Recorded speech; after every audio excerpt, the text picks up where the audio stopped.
Minha gente, tudo bem? Estamos de volta. Shalom para todo mundo que nos escuta e nos acompanha. E dessa vez de uma forma mais efetiva e com novidades. Temos aqui a nossa irmã Maria José. Ela vai dar um oi. Oi, tudo É a bom? nova integrante que sempre que possível e na maioria das vezes nós vamos nos encontrar junto com ela e nós estaremos partilhando. Tá vendo? A família dos que trilham as escrituras só cresce. Ângelo, eu vou começar como sempre, para não perder o costume, desses tempos que nós não passamos afastados. Nós ficamos ausentes das gravações, o Ângelo está com uma visão perfeita, graças a Deus. E esse ano nós vamos trabalhar o Evangelho de Marcos. Ângelo, quais são as novidades e um panorama sobre o Evangelho de Marcos?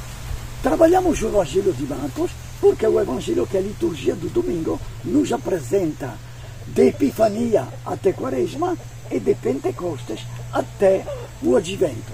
E então nós teremos todos os domingos, quase todos, o Evangelho de Marcos. Aproveitamos para comentar o Evangelho do domingo, mas sobretudo para conhecer a boa notícia de Jesus. Muito bem. Tem uma mensagem muito boa no primeiro versículo do capítulo 1 do Evangelho de Marcos. Deixa eu ler e a partir dela você vai nos falar, né? Exato. Deixa. Antes de você ler, Sim. comunique. Passe a Bíblia. Leia-la. Diga lá, mas pode comunicar. Podemos dividir o Evangelho de Marcos em duas partes. Numa primeira parte, que Jesus se apresenta e não quer ser reconhecido. Na segunda parte, no capítulo 9, quando Pedro declara: Tu és o Cristo, o Filho de Deus, o Messias, a partir daí, Jesus anuncia a própria morte, e a partir daí é aberto o espaço para reconhecer que ele é o enviado, o Filho de Deus. E por este motivo será morto. Interessante. Então, minha gente, no primeiro versículo do capítulo 1 de Marcos diz assim: começo da boa notícia de Jesus Cristo, o Messias, o Filho de Deus. Tem 1, 2, 3, 4, 5, 6, 7, 8. 7 ou 8 palavras, Ângelo, mas Uma de cada. Segundo o que nós conversamos nos bastidores, você me disse que só neste primeiro versículo a gente consegue entender muita coisa. Então, com você. Começo da Boa Nova. Por que começo? Porque Marcos tinha fugido de Roma, onde estava com Pedro e com Paulo, presos, mas anunciando o Evangelho. Nero, o imperador Nero, começou a perseguir e matar os cristãos somente porque foram acusados de incendiar Roma. Fake news. Fake news. É fake news mesmo. Que eles foram responsáveis de queimar Roma. Então, não adianta morrer por uma fake news. Então, muitos fugiram. Mas Pedro e Paulo, que eram os líderes, foram mortos. Então, voltando para Jerusalém, Marcos encontra que Jerusalém já é tomada pelo exército romano. Então não pode ficar nem em Jerusalém, que será destruída no ano 70, 6 anos depois. E então ele sobe ao norte, na Síria. E lá na Síria, junto com as comunidades, começa a colocar por escrito, escutando as memórias, colocando por escrito o texto de Evangelho. Marcos é o primeiro texto do Evangelho, de um Evangelho, chamado por nós Boa Notícia de Marcos. Na verdade, é Boa Notícia de Jesus, como ele chama. Muito bem. Ângelo, tá. Agora, a gente conversava sobre a palavra é essa, cara de pau de Marcos, hein? De onde ele tira esse título para iniciar seu evangelho? Boa Notícia. Tu imagina, a palavra evangelho, correto, era a palavra técnica que usavam o imperador em Roma. Quando surgiu uma boa notícia, O nascimento do a filho vitória. dele, comunica uma vitória contra os exércitos ou a conquista de um novo território. Então, o imperador ou mandava mensageiros no império para anunciar a grandeza do feito do imperador. Esta era o Evangelion, que é Dona Maria. O Evangelion São duas palavras do grego. A senhora estudou grego? Não, não se preocupe, nem o Gilberto estudou grego. Eu já esqueci. Mas evangelho vem de euangelion. Eu significa bom. Angelion significa mensagem. Não por nada, os anjos, que na verdade são angelos. Em grego, angelos, os mensageiros. Interessante. E nós podemos escutar e ler que Marcos coloca apelidos, ou nomes, ou referências a Jesus como Messias. Em efeito, o primeiro versículo não é título. É simplesmente o anúncio da boa notícia. Começo da boa notícia de Jesus, Messias, Filho de Deus. Agora nós apresentamos, vamos ver agora. Jesus, em hebraico, Jesus é mais uma palavra, um nome hebraico, que significa Jeshua. Je de Javé, abreviação de Javé, e Shua, que vem do verbo salvar. Shua, do verbo salvar. Javé salva. Então o nome de Jesus é o Salvador. Javé salva. E depois, vírgula, e tem Messias. A palavra Messias corresponde ao grego Christos. E a palavra Christos em português é ungido. O que nós somos, os cristãos, ungidos desde o nosso batismo, quando o batizador, padre ou pastor, nos faz o sinal da cruz. Ungido. Ungido significa ungido e não somente ungido. Ungido para ser enviado. Ungido para ser enviado. Então todo cristão é obrigatoriamente um missionário. Um anunciador do Evangelho. Antes de passar para o outro tópico do nosso vídeo, você lembra, nós já falamos anteriormente em outros vídeos, sobre os Messias. Porque no tempo de Jesus tinham muitos Messias também. Antes de Jesus. Antes também falsos Messias. E depois também, nos nossos tempos também. Os falsos Messias, né? Então, tem Messias fake news. Isso mesmo. Então o que diferenciava o nosso Messias, Jesus Cristo, é a palavra ungido. A palavra ungido então significa Messias, que significa Christos. Mas ungido para quê? Enquanto os antigos Messias, que se achavam Messias, vinham com um cavalo, com armas, para conquistar, matar ou roubar, se sentiam os salvadores do povo na base tradicional. Como é na base tradicional? Matando. Na porrada. Na porrada. Se não tinha fuzil ou metralhadora naquele tempo, batia a espada. Então, o Messias era quem era o terror, aquele que vinha para matar. Mas Jesus não é. Inclusive o Pedro diz, coloca debaixo, tira a tua arma e tira a tua espada. Coloca na bainha. Coloca na bainha. Jesus é o Salvador a partir do amor, de dar a vida pelas ovelhas, dar a vida por nós. E então, quando falamos de Messias, é ungido, enviado para salvar, não para conquistar, nem para matar. Muito bem. Então agora nós vamos escutar, né, a leitura feita pela nossa irmã Maria José do Evangelho desse 9º domingo depois no tempo comum, domingo do tempo comum. O Gilberto esqueceu outro título, que está no primeiro versículo. Filho de Deus, este Christos, não um Christos de guerra, de matança, de domínio, de conquistas, de terror. É um Filho de Deus, o Filho do Deus Pai. Ele é Filho de Deus enviado para iniciar, para dar continuidade e realizar o reino de Deus. Muito bem. Então, irmã, pode ler para a gente o Evangelho? Isso. Proclamação do Evangelho de Jesus Cristo segundo Marcos. Glória a vós, Glória. Senhor. Jesus estava passando por um campo de trigo em dia de sábado. Seus discípulos começaram a arrancar espigas Enquanto caminhavam, então os fariseus disseram a Jesus: Olha, por que eles fazem em dia de sábado o que não é permitido? Jesus lhe disse: Por acaso nunca leste o que Davi e seus companheiros fizeram quando passaram necessidade e tiveram fome? Como ele entrou na casa de Deus, no templo em que habitar.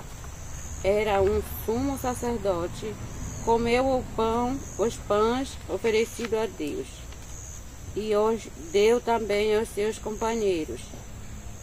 No entanto, só ao sacerdote é permitido comer os pães, e acrescentou: o sábado foi feito para o homem, e não o homem para o sábado.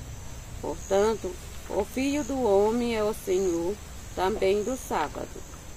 Jesus entrou de novo na sinagoga. Havia ali um homem com as mãos secas. Alguns observavam para ver se havia de curar em dia de sábado, para poder acusá-lo. Jesus disse ao homem da mão seca: levanta-te, fica aqui no meio. E perguntou-lhe: é permitido no sábado fazer o bem ou fazer o mal? Salvar uma vida ou deixá-la morrer? Mas eles nada disseram. Jesus então olhou ao seu redor, cheio de ira e tristeza, porque eram duros de coração, e disse ao homem: estende a mão. Ele o estendeu a mão, ficou curado. Ao sair, os fariseus com os partidários de Herodes imediatamente tramaram contra Jesus a maneira como haveriam de matá-lo. Palavra da salvação. Glória a Deus.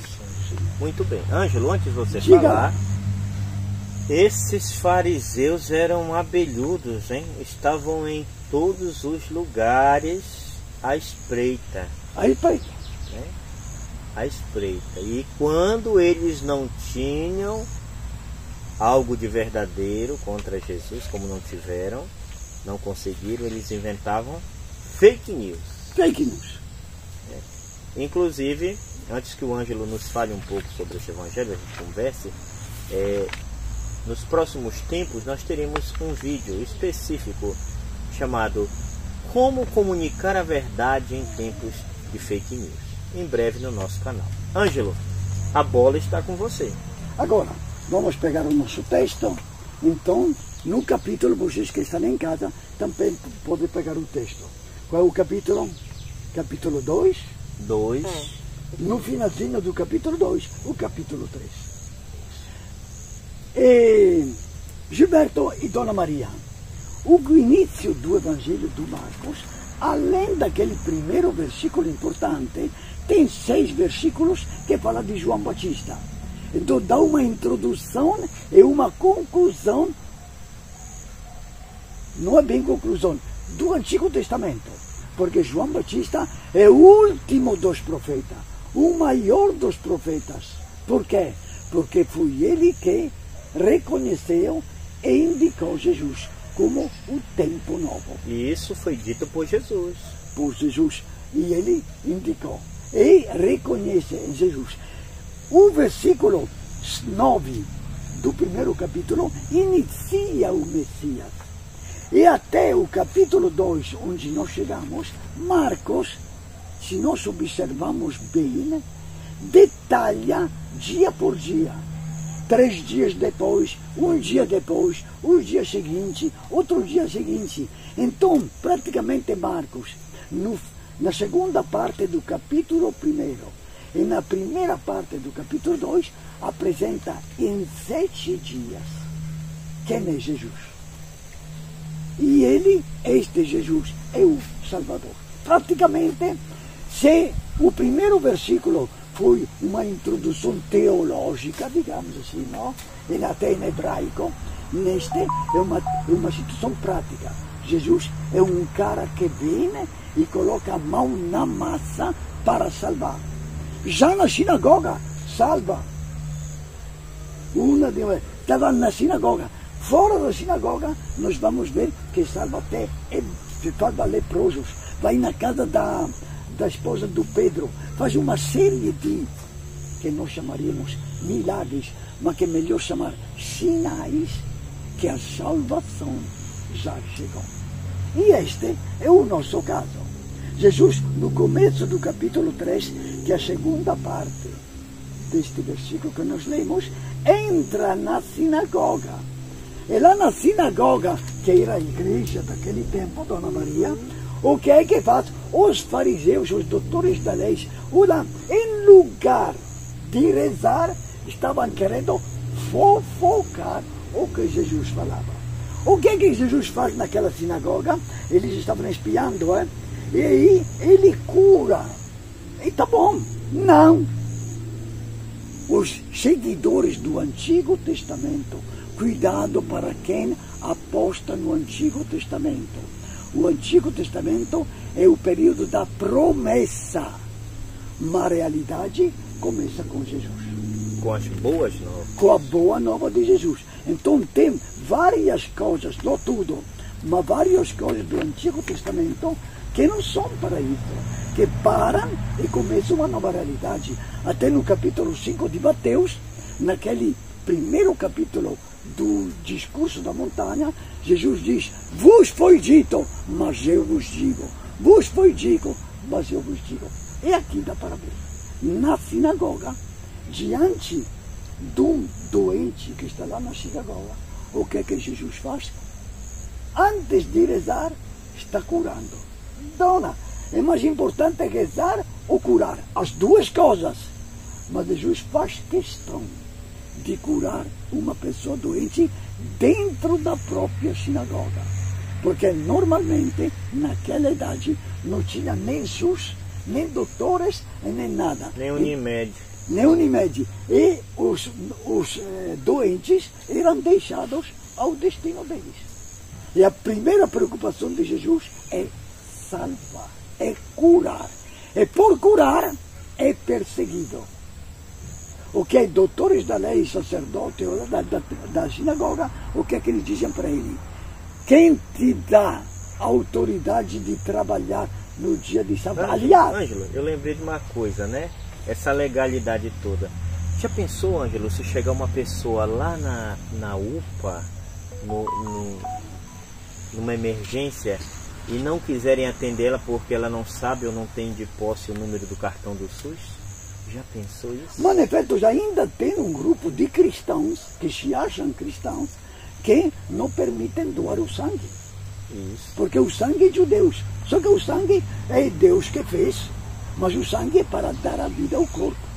E quando uma pessoa precisa de sangue, se Deus deu a vida, deu todo o sangue até derramado no chão para nos salvar, ninguém tem amor maior de quem dá a vida pelo irmão. Então doar o sangue é uma das formas de amar o próximo. Muito bem. Ângelo, vamos caminhando para o final do nosso vídeo. Exato, então vamos terminar. Qual é o confronto de Jesus com os fariseus? Então é, com que autoridade tu faz? E outra coisa, por que você não observa a lei de Moisés? Porque a lei de Moisés proíbe trabalhar no dia do sábado, que era o sábado, no dia de sábado. E Jesus, o que é que ele faz? Não tem dia proibido para fazer o bem. Amar o próximo, cuidar dos últimos, ajudar a fazer o bem, não tem dia proibido. Aliás, quem faz o bem tem o caminho aberto para se encontrar com Deus, que é Pai. Muito bem. E a senhora, Dona Maria, o que a senhora achou da nossa primeira gravação juntos? Nós três, né? Juntos. Domingo passado nós celebramos a Trindade Santa, né? E hoje nós estamos aqui não no lugar da Trindade, mas estamos em três, né? E o que é que a senhora achou da gravação? Vai continuar com a gente ou não? Pra mim tá bom, né? Eu achei bom. Um pouco diferente da minha realidade, mas é bom. Coisa que vem de Deus, tudo é bom, né? Pra gente continuar. Eu tinha uma noção do que eu esperava. Eu não sabia que era tanto profundo assim, né? Mas é bom, eu gostei. É um mergulho muito bom, né? Porque aqui a gente não faz homilia, a gente vai aprendendo, estimulando, partilhando, né? E eu comentava com o Ângelo que a gente tem muita coisa na cabeça que às vezes a gente nem lembra de prontidão, mas trocando ideias, por isso que dizem que um assunto puxa o outro. E outra coisa também, estamos tão acostumados a viver num país ou numa comunidade cristã que estamos pouco acostumados a evangelizar, a conhecer o texto do Evangelho. Estamos mais acostumados a ir a rezar na igreja, ou num templo, ou rezar em casa.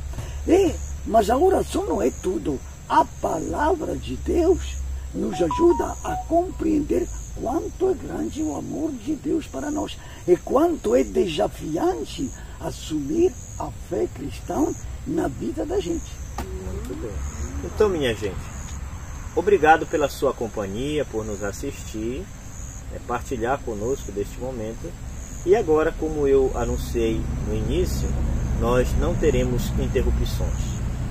Pelo menos é o que nós imaginamos. Com a ajuda de Deus. Isso. Qualquer interrupção, qualquer ausência nossa por algum motivo, nós iremos comunicar. Mas a gente quer mesmo estar juntinho com vocês, como sempre nós estivemos. Fique com Deus. Bom domingo, boa celebração, bom passeio. Shalom. E Deus seja conosco. Nós somos os fautores do Shalom. Muito bem. Tchau, tchau. Tchau.